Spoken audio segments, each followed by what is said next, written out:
여호와께서 일어나시는 날이 있죠. 우리도 그렇잖아요. 부모가 자녀를 볼 때에 조금만 부족함이 보이고 실수가 있으면 그때그때 책망하고 꾸짖는 그런 스타일의 부모가 있는가 하면 어느 정도 선까지는 이제 지켜보는 부모가 있죠. 속으로만 생각하고 있다가 더 이상은 안 되겠다 하면 그때 이렇게 지적하고 책망하는 경우가 있잖아요. 하나님이 그러시는 거죠. 우리가 실수할 때마다 하나님 우리를 때리시면 살아남을 자가 없을 겁니다. 그러지 않겠습니까? 지켜보고 계시다가 하나님이 때가 되면 일어나시는 거죠. 하나님이 그 때를 기다리시는 거예요. 그 하나님께서 일어나시는 날에 지금 열국에 대한 심판 메시지가 이제 34장의 말씀입니다. 역사적으로 보면 이스라엘 주변 국가들의 패망에 대한 예언이죠. 그러나 이 예언이라는 것이 가까운 미래를 통해서 먼 미래를 예언하는 거 아닙니까? 그래서 세상 끝날에 있을 하나님의 심판을 또한 예언하고 있는 말씀입니다. 4절에 이렇게 되어 있어요. 하늘의 만상이 사라지고 하늘들이 두루마리 같이 말리되, 종말론적인 표현들이죠. 세상 끝날에 있을 종말론적 심판 선언이죠. 하늘의 만상이 사라진다. 당시 사람들은 해와 달과 별들을 섬겼죠. 이것들이 영원할 것이라고 생각한 겁니다. 그래서 그것들을 섬긴 거거든요. 영원히 사라지지 않을 것처럼 보이던 것들이, 그리고 그렇게 아름답고 그렇게 좋아 보이던 것들이 사라지는 거죠. 하늘의 만상이 사라지는 것처럼 사라지는 거죠. 우리가 세상에서 좀 성공하고 높은 자리에 오르면 우리가 그것들을 자랑하고 드러내기를 원하는 경우가 많잖아요. 또는 다른 사람들이 그러한 자리에 있으면 부러워하잖아요. 근데 그럴 것이 하나도 없습니다. 자랑할 것도 없고 교만해서도 안 되고 부러워할 것도 없습니다.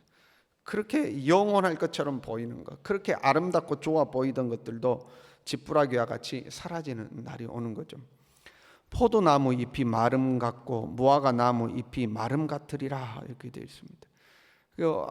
한때죠. 무화과 나무 잎이 푸르고 포도나무 잎이 푸른 것이 한때죠. 그때가 지나고 나면 그 모든 잎이 다 이제 말라 비뚤어지죠. 그 때가 지나지 않는다 할지라도 바람에 잎이 꺾이고 뜨거운 태양빛이 비치면 그냥 보기 흉하게 말라 비뚤어지는 거죠. 그러니까 자랑할 것이 하나도 없는 겁니다. 자랑할 것이 하나도 없는 거예요. 금방 있다가도 없어지는 거고, 아름다워 보이다가도 흉측하게 변하는 것이 이 땅에 존재하는 것들이죠.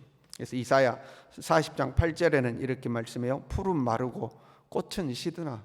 풀은 마르게 돼 있고 꽃은 시드는 것이지만 우리 하나님의 말씀은 영원한 줄로 믿습니다. 그래서 하나님만이 영원하신 분이기 때문에 영원한 하나님의 말씀을 붙잡고 있어야 우리도 덩달아서 영혼을 누리게 되는 겁니다. 이따가 없어질 것들 붙들고 살면 그것들이 없어질 때 우리도 같이 마르게 되죠. 그러나 영원한 하나님의 말씀을 붙들고 있으면 하나님은 영원하신 분이기 때문에 우리도 같이 영혼을 누리게 되는 거죠. 그 여호와께서 일어나셔서 영원할 것 같던 것들이 사라지고 심판받는 이 열국의 심판인데, 그 열국 중에서도 오늘 본문의 말씀은 대표적으로 에돔에 대해서 기록을 하고 있습니다. 에돔의 심판을 기록하고 있죠. 에돔이 황폐하게 되어 사람이 사는 땅이 아니라 가시와 엉겅퀴가 자라고 각종 들짐승들이 때로 모여드는 그러한 땅이 될 것이다 하고 이제 예언하고 있습니다. 여기서 이제 한 가지 의문이 있는 거죠. 왜 이 열국의 심판을 선언하는데 그 대표적인 나라로 에돔을 기록하셨을까 하는 거죠. 우리가 이제 이사야를 쭉 살펴오면서 이 세상 나라를 상징하고 있는 대표적인 나라는 바벨론이었죠. 그래서 바벨론이 멸망하는 것을 이제 상징적으로 말씀하셨거든요. 그 바벨론 다음으로 세상 나라를 상징한다면 애굽이라고 할 수가 있겠죠. 그리고 현실적으로 이스라엘을 현재 지금 이 말씀이 기록되는 당시에 이스라엘을 대적하는 나라는 이제 아수르죠. 바벨론이 멸망했다거나 에돔이 멸망한다거나 아수르가 멸망한다거나 이렇게 해야 맞을 것 같은데, 이 대표적인 나라를 에돔으로 선택해서 기록하고 있습니다.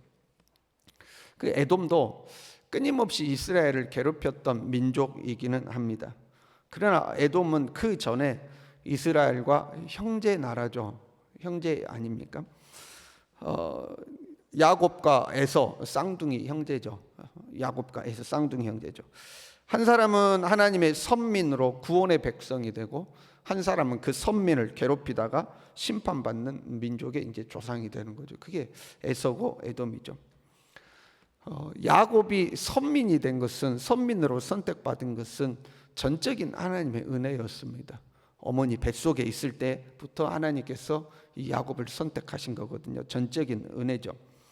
그러나 그렇다고 해서 하나님께서 에서를 버리신 것은 아닙니다.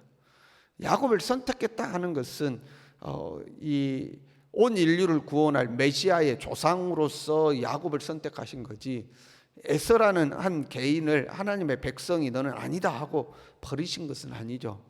오히려 에서가 하나님을 버렸다고 봐야 맞는 거죠. 에서는 젊어서부터 방탕한 삶을 살았어요. 하나님이 그 아버지 이삭을 축복하셨고, 그래서 거부가 되었거든요. 그 아버지가 가지고 있는 부를 기반으로 에서는 그의 인생을 즐겼죠. 이곳저곳으로 사냥하며 다니고 친구들과 어울려 다니고 먹고 마시고 누리고 사는 삶을 추구했죠. 그러다가 이방 여인들을 자기 마음대로 아내로 삼고 이러한 삶을 살았던 사람이 에서 아닙니까? 한날 한시에 태어났지만 한 사람은 믿음의 조상이 되고 한 사람은 믿음의 형제를 괴롭히는 멸망의 조상이 됐어요. 지금 그 에서를 이야기하고 있는 겁니다. 지금 열국이 심판받는 날, 바벨론이 심판받는 것은 당연한 거고요. 아수르나 이 애굽이 심판받는 것은 당연한 거고요. 형제였던 이 에돔, 형제였던 에서가 그 열국의 심판 때에 심판받는 것을 이제 보여주고 있는 겁니다. 우리도 예수님을 믿음으로 우리는 거듭났죠. 그리고 한 형제가 된 줄로 믿습니다. 예수님을 믿음으로 거듭나서 우리는 하나님을 아버지라고 부르는 한 형제가 되었죠. 우리 모두 구원받은 사람들이죠. 예수님이 이 땅에 다시 오시는 날 우리 모두 주님 앞에 설 수 있기를 바랍니다. 아니면 우리의 생명이 다 돼서 이 세상을 떠나게 됐을 때 모두 다 천국에서 만날 수 있기를 바랍니다. 그러나 우리의 바람과는 다르게 성경에서는 경고의 메시지를 우리에게 주고 있죠. 마태복음 24장 40절부터 보면 이런 말씀이 있습니다. 두 사람이 밭에 있음에 한 사람은 데려가고 한 사람은 버려둠을 당한다. 두 여인이 맷돌질을 하고 있다가 한 사람은 데려가고 한 사람은 버려둠을 당한다. 한 사람은 예수 믿는 사람이고 한 사람은 예수 안 믿는 사람인데 두 사람이 같이 있다가 한 사람은 데려가고 한 사람을 버려둔다, 그런 의미가 아닙니다. 일하는 현장도 같고 일하는 그 시간도 같아요. 같이 일하고 있어요. 그것은 교회 안에 같이 있는 사람들을 의미하고 있습니다. 같이 교회 안에서 같이 일하고 있지만, 우리가 교회 안에서 서로 형제라고 부르지만 그 중에 어떤 사람은 데려가고 어떤 사람은 버려둠을 당한다 하는 경고의 말씀이죠. 그래서 그 마태복음 24장을 우리가 보통 이제 종말장이라고 부르잖아요. 그 25장에 보면 종말에 대한 세 가지 비유가 나와요. 첫 번째로 열처녀 비유가 나오죠. 똑같이 신랑을 기다리던 사람인데 그 중에 다섯은 혼인잔치에 참여를 하고 다섯은 참여를 못하죠. 그러니까 그 신랑을 기다리던 사람 중에 그러한 일이 생기는 겁니다. 그 다음에가 이제 달란트 비유가 나오는데 똑같이 달란트를 부여받은 종들이죠. 똑같이 달란트를 부여받은 종들입니다. 그런데 그 중에 5달란트와 2달란트는 잔치에 참여하고 1달란트는 어두운 데 쫓겨나서 슬피 울게 된다 하고 기록이 되어 있습니다. 그 다음에 이제 비유가 양과 염소의 비유죠. 하나님 앞에 칭찬받는 오른편에 두는 양에 속한 무리들이 있고 이 심판을 받는 염소에 해당되는 왼편에 속한 무리들이 있죠. 그런데 이 왼편에 속한 무리들이 자기들이 그러한 처분을 받는 것을 굉장히 의아해하죠. 그래서 이렇게 묻습니다. 주여 주여, 우리가 어느 때에 목마르신 것을 보고 물을 안 줬고 헐벗은 걸 보고 옷을 안 입혔고 하고 자기들이 의아하고 묻죠. 근데 뭐라고 물어요? 여보시오, 선생님, 아저씨 하고 한 게 아니고 주여 하고 이야기를 합니다. 그들도 나름대로 주님을 믿었던 사람들이죠. 그런데 그 중에 일부는 양이 되고 일부는 염소가 되죠.